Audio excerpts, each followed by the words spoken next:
तो Paul Heyman Logan Paul के podcast में आए थे और उन्होंने बहुत ही ज़्यादा बढ़िया-बढ़िया बातें बताई और शेयर की। यहाँ पर उन्होंने अंडरटेकर के स्ट्रीक के बारे में, उससे लेके यहाँ पर जॉन सीना में जब वो उत्तुरुरु करते थे, मतलब उन्होंने ये चीज़ सेगमेंट किया था उसके बारे में। रोमन रेंस के ट्राइबल चीफ का जो नया बर्थ हुआ था, नया एरा आया था उसके बारे में, और सीएम पंक के बारे में बहुत सारी चीज़ें यहाँ पर बात की है इस पॉडकास्ट के अंदर। और जो मेन चीज़ें हैं वो मैं आपको इस वीडियो के अंदर बताऊँगा। सो हेलो रेसलिंग फैंस, तो मेरा नाम है एके और आपका स्वागत है अपने चैनल रेसल न्यूज़ में। तो पॉल हेमन यहाँ पर बताते हैं कैसे जो लोगन पॉल को बूस्ट मिलती है, बहुत ही बढ़िया ग्रेट वर्क कर रहे हैं। ये रिप्रेजेंट करता है लोगन पॉल का, क्योंकि जो लोग जैसा भी मतलब जिस तरीके का करेक्टर है, हील या फेस, उस हिसाब से अगर रिएक्ट मिलेगा तो आप बहुत ही बढ़िया कर रहे हैं। और पॉल हेमन बताते हैं कि कैसे ये बहुत ही बढ़िया कर रहे हैं पॉल हेमन यहाँ लोगन पॉल को। फिर वो बताते हैं कि कैसे लोगों को यहाँ पर अंडरस्टैंडिंग लेवल अलग अलग है सबकी, मतलब हर बंदा जो डब्ल्यूडब्ल्यूई को देखता है वो अलग नजरिए से देखता है, उसके बारे में भी यहाँ पर पॉल हेमन ने बात की। फिर वो बताते हैं कि कैसे उन्होंने रेसलिंग करने की ट्राई की थी पर वो मैनेजर बन गए। उन्होंने जब स्टार्टिंग में यहाँ प्रैक्टिस किया, रिहर्सल की थी, तो यहाँ पर अपने आप को ही नॉकआउट कर लिया था, मतलब यहाँ मूव परफॉर्म कर रहे थे, उतनी देर में उनका जो सर है वो रिंग पे लगता है और वो नॉकआउट हो जाते हैं उधर के उधर ही। और एक बार उनका जब मैच हुआ था, वो बताते हैं कि मैच जो उनका रोमन रेंस के जो अंकल थे उनके साथ था, और वहाँ पर उन्होंने बैक ड्रॉप देने जा रहे थे, तो उसकी वजह से भी वहाँ पर नॉकआउट हो गए थे। तो उन्होंने उस टाइम डिसाइड किया कि वो कभी भी रेसलिंग नहीं करेंगे और ऐसा कुछ भी नहीं करने वाले।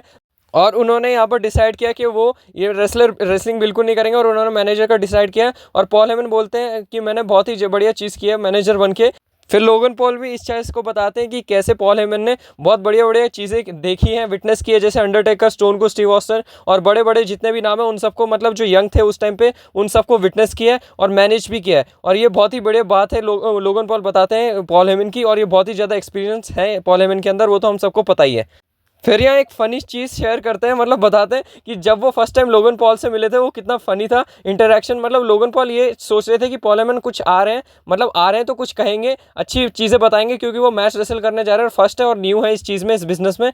और जो पॉल हेमन का पहला वर्ड था लोगन पॉल के लिए वो MF, मतलब ये मैं शॉर्ट फॉर्म बता रहा हूँ, अभी बता नहीं सकता यहाँ पर इस वीडियो के अंदर, पर मैं शॉर्ट फॉर्म बता रहा हूँ, MF बोल देते हैं लोगन पॉल को। और इस चीज़ से बहुत ही ज़्यादा दोनों हंसते हैं ये चीज़ सुन के। फिर उन्होंने ऐसी चीज़ बताई यहाँ ब्लड लाइन से रिलेटेड, जब याद होगा आपको मेडिसन स्क्वायर गार्डन में यहाँ पर blood line, new blood line, solo की ब्लड लाइन ने यहाँ पॉल हेमन को पावर बॉम्ब दे दिया था टेबल के थ्रू। और उस टाइम पे जो उनका मतलब वे था वहाँ पर प्रेजेंट हुए थे, उनका जो वे ऑफ प्रेजेंस था वो बहुत ही अलग था, जैसे वो ऐसा लग रहा था कि जैसे बहुत ही ज़्यादा दुखी असली में रोमन के जाने से, और वो उला फाला उनके पास नहीं है। तो वो बताते हैं कि कैसे वो शेव नहीं करते थे प्रॉपर, वो प्रॉपर सोते नहीं थे, अच्छे से सोते नहीं थे, डाइट भी अच्छे से नहीं लेते थे, वो प्रेस करके नहीं आते थे सूट, और बहुत ही सारी चीज़ें ध्यान में रखते हुए वो पूरी तरीके से अपने कैरेक्टर को निभाना चाहते थे। यहाँ पॉल हेमन बोलते हैं कि उन्हें एक्टिंग नहीं आती, वो गुड एक्टर नहीं है, पर इतना सारी चीज़ें बढ़िया बढ़िया करके और उस चीज़ को मतलब वे में प्रेजेंट करना कि कैसे यहाँ पर बंदा दुखी है रोमन रेंस के ना होने से और उला फाला नहीं है उसके पास। तो यहाँ आप बता सकते हैं कि जो पॉल हेमन है कितना बढ़िया वर्क करते हैं, और उन्होंने बताया कि उन्होंने पूरी जान झोंक दी थी एक काम करने में,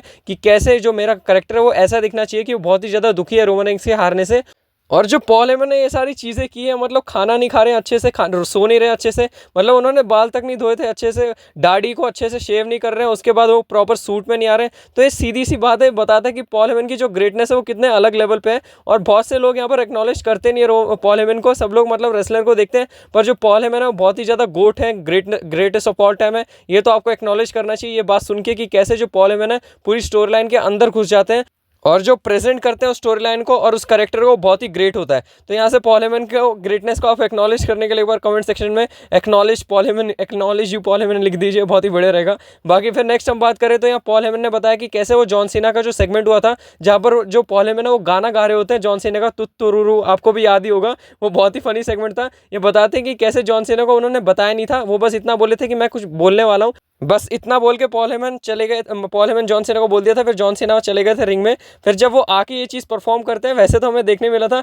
जॉन सीना बहुत ही हंस रहे थे रिंग में भी, और उसके बाद वो बताते हैं कि कैसे जब जॉन सीना पीछे आया बैक स्टेज में गोरिल्ला के पास, तो वहाँ पर भी आके बहुत ज़्यादा हंसने लगा, और इतना ज़्यादा हंस रहा था जॉन सीना, वो इस चीज़ को बताते हैं। और वैसे भी ये जो किया था पॉल हेमन ने बहुत ही ज़्यादा फनी था और बढ़िया लगा था, आपको तो पता ही होगा।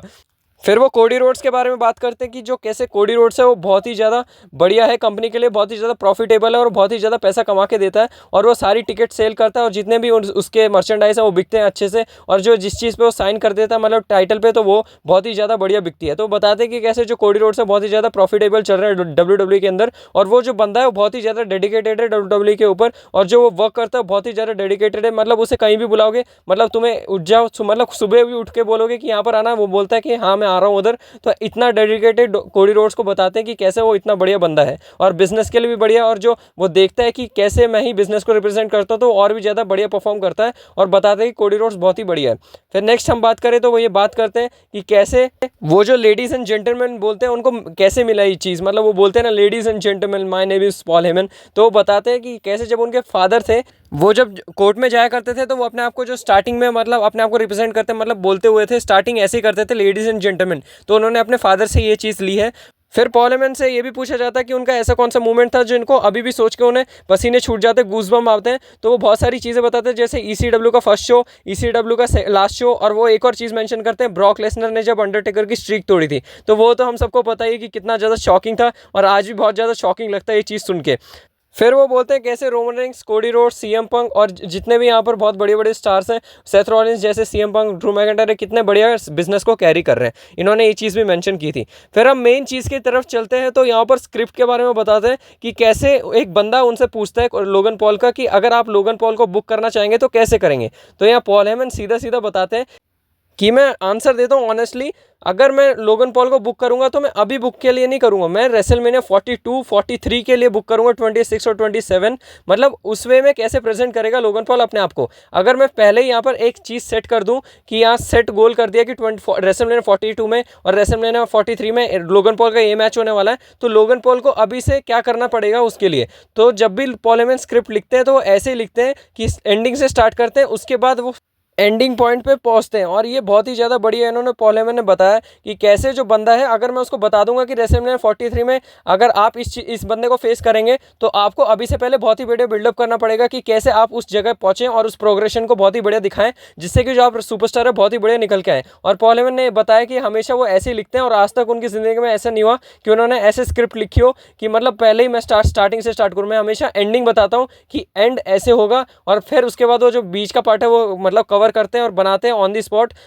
मतलब वो धीरे धीरे बनाते रहते हैं और उसके बाद वो स्टार्टिंग पार्ट बाद में आ ही जाता है। मतलब स्टार्टिंग पार्ट तो उन्हें पता ही है क्या करना है और कैसे करना है। तो पॉल हेमन ने यहाँ बहुत ही ज़्यादा बढ़िया चीज़ें बताई और ये बहुत ही बढ़िया चीज़ हमें एक्सप्रेस की। और ये भी देखी कि उन्होंने पहले बोल रखा था कि जो ब्लड लाइन की स्टोरी लाइन है वो तो अभी जस्ट स्टार्ट हुई है। तो आप समझ जाइए जो पॉल हेमन ने ब्लड लाइन की स्टोरी लाइन है उसकी एंडिंग सोच ली है और वो अभी बिल्कुल भी नहीं आने वाली, और जो ब्लड लाइन की स्टोरी लाइन है बहुत सालों तक चलेगी। तो ये चीज़ आप नोट करके रखिए ज़रूर से। बाकी पॉल हेमन इतने ज़्यादा एक्सपीरियंस बंदे हैं, इनसे ज़्यादा मेरे को नहीं लगता कोई उनकी इंडस्ट्री में अभी एक्सपीरियंस है जितना पॉल हेमन है WWE के अंदर। तो आप देख सकते हैं जो पॉल हेमन के थॉट्स हैं वो कैसे हैं, और बहुत ही बढ़िया पॉडकास्ट था ये पॉल हेमन का, आप ज़रूर जाके एक बार देखिएगा।